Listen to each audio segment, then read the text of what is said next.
Polling రోజున ఏపీలో మొత్తం 9 చోట్ల ఈవీఎంలు ధ్వంసమయ్యాయని, మాచర్లలో 7 ఘటనలు చోటు చేసుకున్నట్లు సీఈఓ ముఖేష్ కుమార్ మీనా తెలిపారు. మాచర్లలో ఈవీఎం ధ్వంసం జరిగిన కేసులో ఎమ్మెల్యే పిన్నెల్లిపై 10 సెక్షన్ల కింద కేసులు పెట్టామని, 7 ఏళ్ల వరకు శిక్షలు పడే అవకాశం ఉందన్నారు. ఈవీఎం ధ్వంసం ఘటనలో మేమేమీ దాచిపెట్టలేదని, ఘటన జరిగిన మరుసటి రోజే ఆధారాలను పోలీసులకు అప్పగించామని సీఈఓ స్పష్టం చేశారు. పోలింగ్ రోజు ఏపీలో మొత్తం 9 చోట్ల ఈవీఎంలు ధ్వంసమయ్యాయని, మాచర్లలో 7 ఘటనలు చోటు చేసుకున్నట్లు సీఈఓ ముఖేష్ కుమార్ మీనా తెలిపారు. అమరావతిలో ఆయన మీడియాతో మాట్లాడారు. ఈవీఎంలను ధ్వంసం చేసిన ఘటనలన్నీ వెబ్ కాస్టింగ్ ద్వారా పరిశీలించామని అన్నారు. ఈవీఎం ధ్వంసం చేసిన డేటా భద్రంగా ఉందని, దీంతో కొత్తగా ఈవీఎంలతో పోలింగ్ కొనసాగించామని అన్నారు. ఈ ఘటనకు సంబంధించి సిట్కు పోలీసులు అన్ని వివరాలు అందించారని అన్నారు. 20న రెంటచింతల ఎస్ఐ కోర్టులో మెమో దాఖలు చేశారని, మొదటి నిందితుడిగా పిన్నెల్లిని చేర్చామని పేర్కొన్నారు. 10 సెక్షన్ల కింద పిన్నెల్లిపై కేసులు పెట్టారని, 7 ఏళ్ల వరకు శిక్షలు పడే అవకాశం ఉందన్నారు. ఆయనను అరెస్ట్ చేయడానికి పోలీసు బృందాలు వెళ్లాయని, మిగతా చోట్ల కూడా కేసులు పెట్టి దర్యాప్తు చేస్తున్నామని అన్నారు. ఎవరిని వదిలే ప్రసక్తే లేదని స్పష్టం చేశారు. ఈవీఎం ధ్వంసం ఘటనలో మేమేమీ దాచిపెట్టలేదని, ఘటన జరిగిన మరుసటి రోజే ఆధారాలను పోలీసులకు అప్పగించామని సీఈఓ స్పష్టం చేశారు. పోలింగ్ రోజు మనకు 9 పోలింగ్ స్టేషన్స్లో టోటల్గా మొత్తం రాష్ట్రంలో ఈవీఎం డ్యామేజ్ చేయడం జరిగింది. కొంతమంది బయట నుంచి వచ్చి అక్కడ లోపల వెళ్ళి ది మిస్హ్యాండిల్ ద ఈవీఎంస్, కింద పడేశారు, కొట్టేశారు, డ్యామేజ్ చేశారు. దాంట్లో మెయిన్లీ మాచర్లలో 7 ఇన్సిడెంట్స్ జరిగినాయి.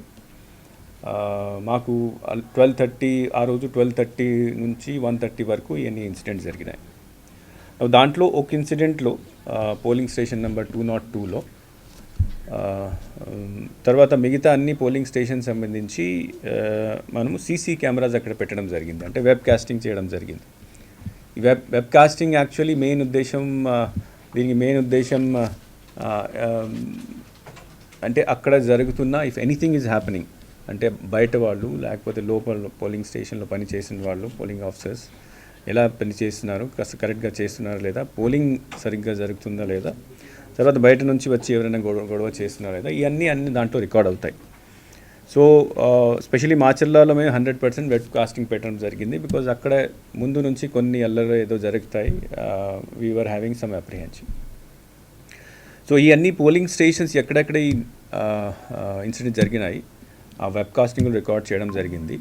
ఆ రికార్డ్ చేసిన తర్వాత 2 విషయాలు ఎలక్షన్ కమిషన్ చూస్తుంది. ఒకటి, అక్కడ మనము పోలింగ్ని కంటిన్యూ చేయొచ్చా లేదా. సెకండ్ థింగ్ ఈజ్ దట్ అక్కడ ఎవరు వచ్చి ఈ గొడవలు చేశారు వాళ్ళ మీద ఏం యాక్షన్ తీసుకోవాలి, ఎట్లా తీసుకోవాలి. ఎమ్మెల్యే పిన్నెల్లి రామకృష్ణారెడ్డి అనుచరుల దారులలో గాయపడిన నంబూరి శేషగిరిరావుతో తెలుగుదేశం అధినేత నారా చంద్రబాబు నాయుడు ఫోన్లో మాట్లాడారు. శేషగిరిరావు ఆరోగ్య పరిస్థితిపై చంద్రబాబు ఆరా తీశారు. ధైర్యంగా ఉండాలని, పార్టీ అండగా ఉంటుందని భరోసా ఇచ్చారు. ఎమ్మెల్యే పిన్నెల్లి రామకృష్ణారెడ్డి అనుచరుల దాడిలో గాయపడిన నంబూరి శేషగిరిరావుతో తెలుగుదేశం పార్టీ అధినేత నారా చంద్రబాబు నాయుడు ఫోన్లో మాట్లాడారు. శేషగిరిరావు ఆరోగ్య పరిస్థితిపై చంద్రబాబు ఆరా తీశారు. ధైర్యంగా ఉండాలని, పార్టీ అండగా ఉంటుందని భరోసా ఇచ్చారు. పోలింగ్ రోజు ఈవీఎం ధ్వంసం చేసిన ఎమ్మెల్యేను ధైర్యంగా ప్రశ్నించిన శేషగిరిరావుపై ఎమ్మెల్యే వర్గీయులు దాడికి పాల్పడ్డారు.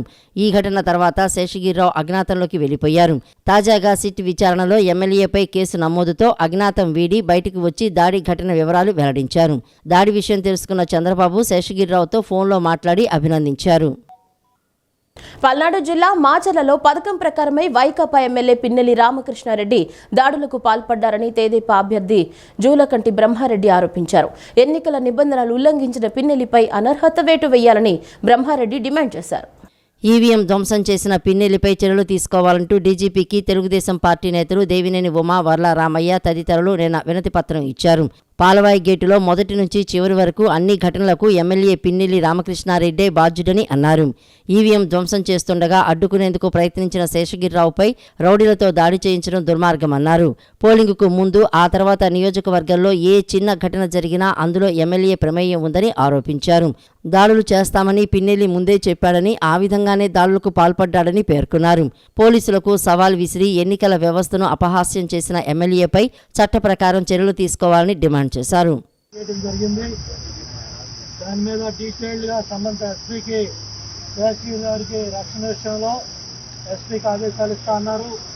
అట్లాగే అన్ని కేసులు కూడా ఎక్కడైతే 307 పెట్టలేదో ఎక్కడైతే మిస్ అయిందో, ఎక్కడైనా ఉద్దేశపూర్వకంగా తప్పులు చేసినది కూడా సరిదిద్దుతామని డీజీపీ గారు హామీ ఉంటుంది జరిగింది. అన్నిటికన్నా చిత్రం ఏంటంటే 13వ తారీఖు 12 గంటలకే ఈవీఎంలు పగలగొట్టారు. 14వ తారీఖు కేసు పెట్టాలి.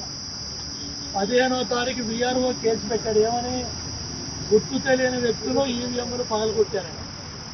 అక్కడ ఏపీఓ ఉన్నాడు, పీఓ ఉన్నాడు, నియోజకవర్గంలో రిటర్నింగ్ ఆఫీసర్ ఉన్నాడు, అట్లాగే జిల్లాలో డిస్ట్రిక్ట్ ఎలక్షన్ ఆఫీసర్ కలెక్టర్ ఉన్నాడు, అట్లాగే సిఇఓ ఎన్నికల అధికారులు ఉన్నారు. ఇదంతా కూడా వెబ్ కెమెరాల్లో టోటల్గా అన్ని ప్రాంతాల్లో, ఈ అరాచకం అన్ని ప్రాంతాల్లో కనపడింది ముఖ్య అధికారులందరికీ. కానీ మొన్న సిట్ వెళ్ళి కొత్త ఎస్పీ వెళ్ళి జాయిన్ అయ్యేదాకా, నిన్న సాయంత్రం దాకా ఈ సీసీ ఫుటేజ్ బయటికి రాలేదు. సరే, ఈవీఎం పగిలిపోయింది కదా, దీన్ని మళ్ళీ రీసెట్ చేయడానికి కొంత టైం పడుతుందంటే ఆయన బయటికి వచ్చిన తర్వాత ఈయన చూపించి వీడి సంగతి తేల్చమంటాం, వాళ్ళు రౌడీ మొక్కలు రెచ్చిపోయి దాడులు చేయటం, మరి ఇవన్నీ కూడా 324 సెక్షన్ కట్టాలన్న ప్రయత్నం చేస్తాం. పాలవాయి గేటులో మొదటి నుంచి చివరి దాకా ఎమ్మెల్యేనే బాధ్యత. నియోజకవర్గంలో ఏ సంఘటన జరిగినా కూడా ఎమ్మెల్యే ప్రమేయంతో జరిగింది, తాత్కాలికంగా జరిగినాయి కాదు. ముందే చెప్పాడు అతను దాడులు చేస్తామని, అదే ప్రకారం చేశాడు. ఉద్దేశపూర్వకంగా ఒక ప్రణాళికలో భాగంగా మాచర్ల నియోజకవర్గంలో ఎన్నికల రోజు, ఎన్నికల అనంతరం కూడా విధ్వంసం సృష్టించారు. నేను పోలింగ్ రోజున నేను ఫస్ట్ పోయింది గురజాల హాస్పిటల్కి పోవాల్సిన దుస్థితి వచ్చింది. రెంటాల గ్రామస్తులు మరి వాళ్ళ ఏజెంట్ ఫారాలు తీసుకొని పోలింగ్ బూత్కి వెళ్తా ఉంటే వాళ్ళ మీద దాడి చేసి స్త్రీ పురుష విచక్షణ లేకుండా దాడి చేసి 6 గాయపడ్డారు.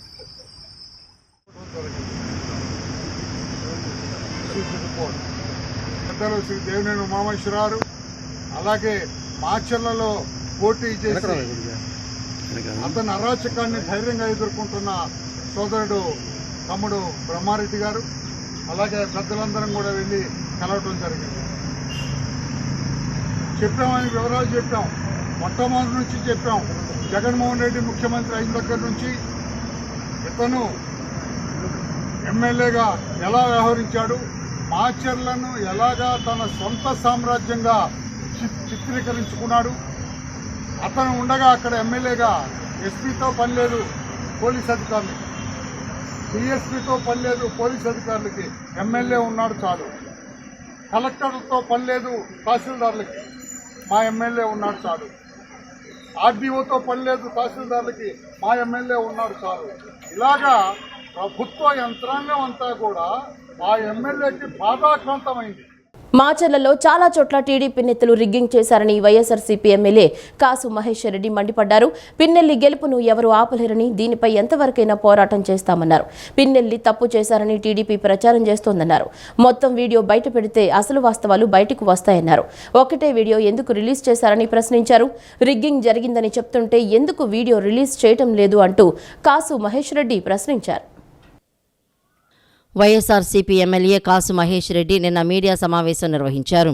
సమావేశంలో ఆయన మాట్లాడుతూ మాచర్లలో ఎవరు దాడి చేశారో ప్రజలందరికీ తెలియాలి. మాచర్లలో అల్లర్లకు కారణం ఎవరు? టీడీపీ కాదా? బీసీలు, ఎస్టీలు వైఎస్ఆర్సీపీకి ఓటేశారనే కారణంతో దాడులు చేశారని తెలిపారు. అందరికీ చట్టపరమైన శిక్ష పడే వరకు పోరాడతామన్నారు. రిగ్గింగ్ జరిగిందని తాము చెబుతున్నామని, మీరు ఎందుకు వీడియో బయటపెట్టడం లేదని అన్నారు. ఎన్నికల అధికారులు ఆ రోజు ఏమైందనేది మొత్తం వీడియో బయట పెట్టాలన్నారు.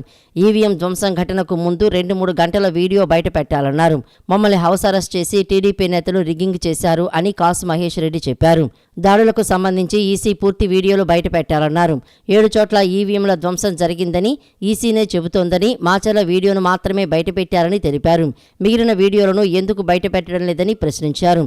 ఈసీ విశ్వసనీయత కోల్పోతోందని, అవసరమైతే న్యాయ పోరాటం చేస్తామని కాసు మహేష్ రెడ్డి పేర్కొన్నారు.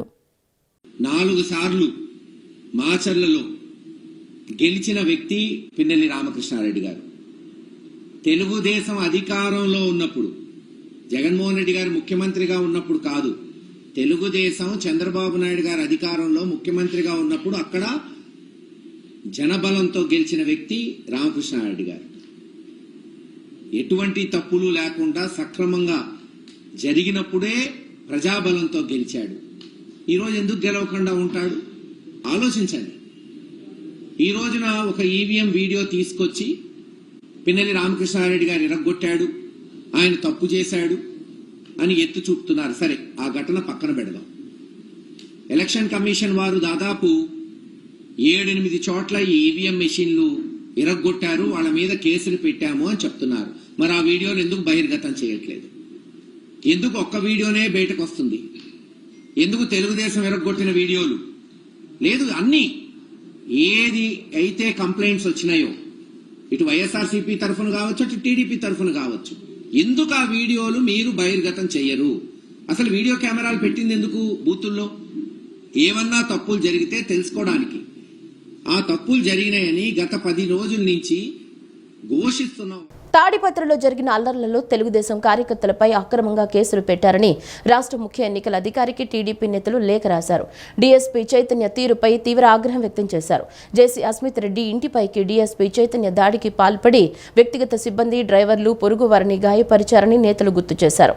దాడులకు పాల్పడ్డ వారిపై కాకుండా బాధితులపైన కేసులు నమోదు చేశారని నేతలు ఆ లేఖలో పేర్కొన్నారు.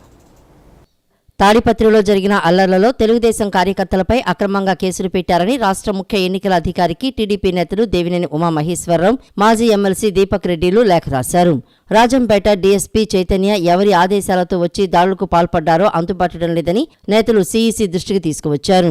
జేసీ అస్మిత్ రెడ్డి ఇంటిపైకి డీఎస్పీ చైతన్య దాడికి పాల్పడి వ్యక్తిగత సిబ్బంది, డ్రైవర్లు, పొరుగువారిని గాయపరిచారని నేతలు గుర్తు చేశారు. తాడిపత్రి అల్లర్లలో తాము లేకపోయినా 307 సెక్షన్ కింద కేసు నమోదు చేశారని దీపక్ రెడ్డి తెలిపారు. జూన్ 4న అస్మత్ రెడ్డితో పాటు కుటుంబ సభ్యులను కౌంటింగుకు దూరంగా ఉంచాలన్న కుట్ర జరుగుతోందని నేతలు ఆరోపించారు.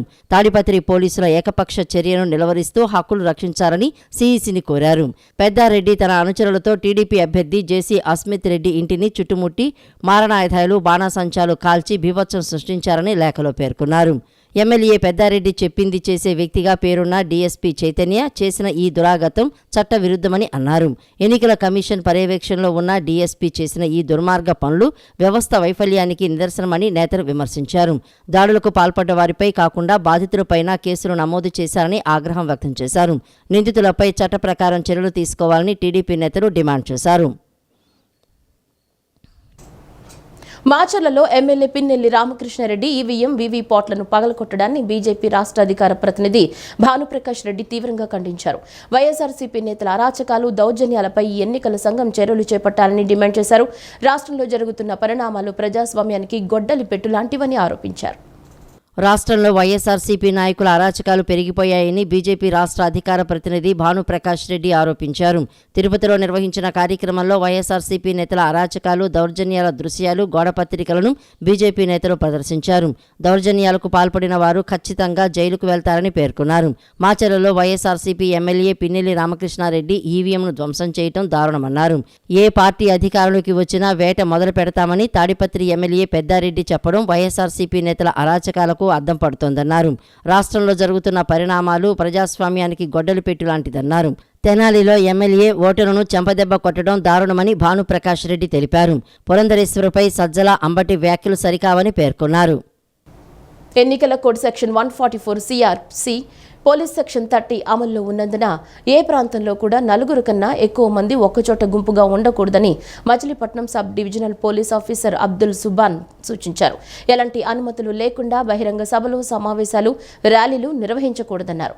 అనుమతులు లేకుండా బాణాసంచా కాల్చడం నేరమని, ఇతర పార్టీల అభ్యర్థులు, కార్యకర్తల ఇంటి ముందు కవ్వించే విధంగా బాణాసంచా కాల్చినా, రెచ్చగొట్టే విధంగా చేసిన చట్టపరంగా చర్యలు తీసుకుంటారన్నారు. ఉద్దేశపూర్వకంగా ప్రత్యర్థి పార్టీ నాయకులను, కార్యకర్తలను రెచ్చగొట్టే విధంగా వ్యాఖ్యలు చేయటం, సోషల్ మీడియాలో తప్పుడు సమాచార వదంతులను పెట్టి ప్రచారం చేయటం నేరమని Machilipatnam sub divisional police officer Abdul Subhan తెలియజేశారు. అలా రెచ్చగొట్టే విధంగా ప్రవర్తించే వారిపై చట్టపరమైన కఠిన చర్యలు తీసుకుంటామన్నారు.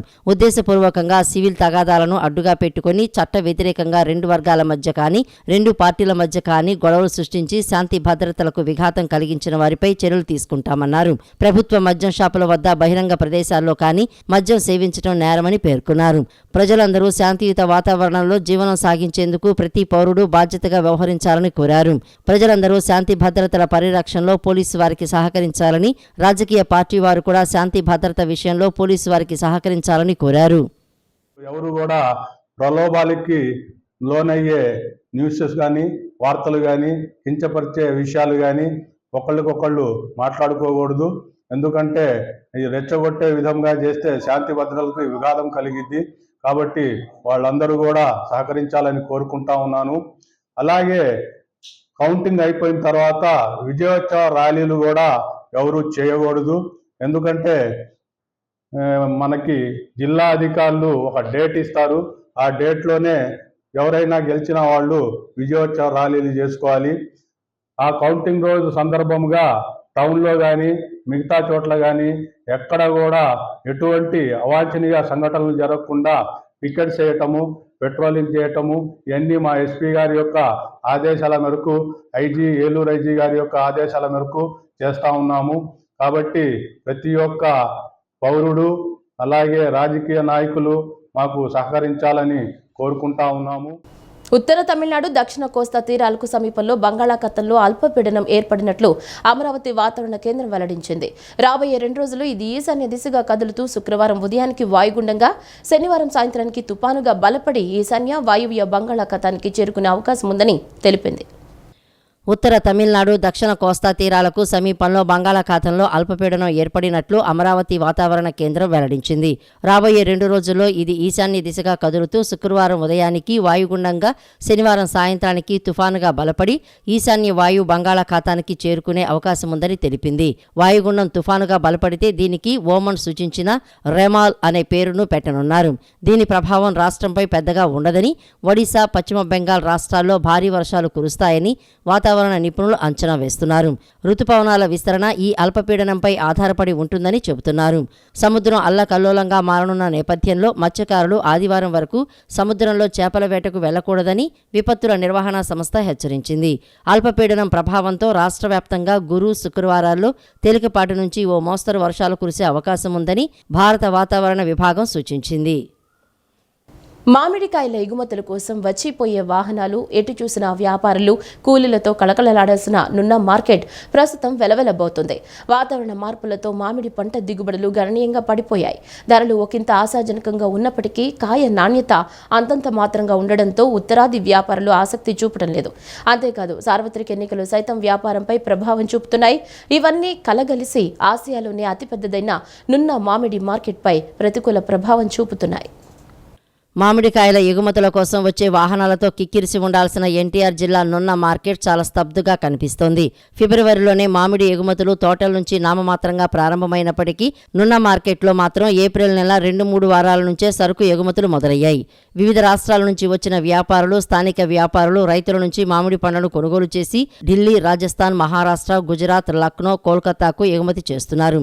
నూజివీడు, విసన్నపేట, మైలవరం, జీకొండూరు, రెడ్డిగూడెం, మైలవరం తెలంగాణలోని సరిహద్దు ప్రాంతాల నుంచి నున్న మార్కెట్కు మామిడి పండ్లు వస్తున్నాయి. అయితే గత ఏడాదితో పోలిస్తే ఈసారి చాలా తక్కువ సరుకు వస్తోంది.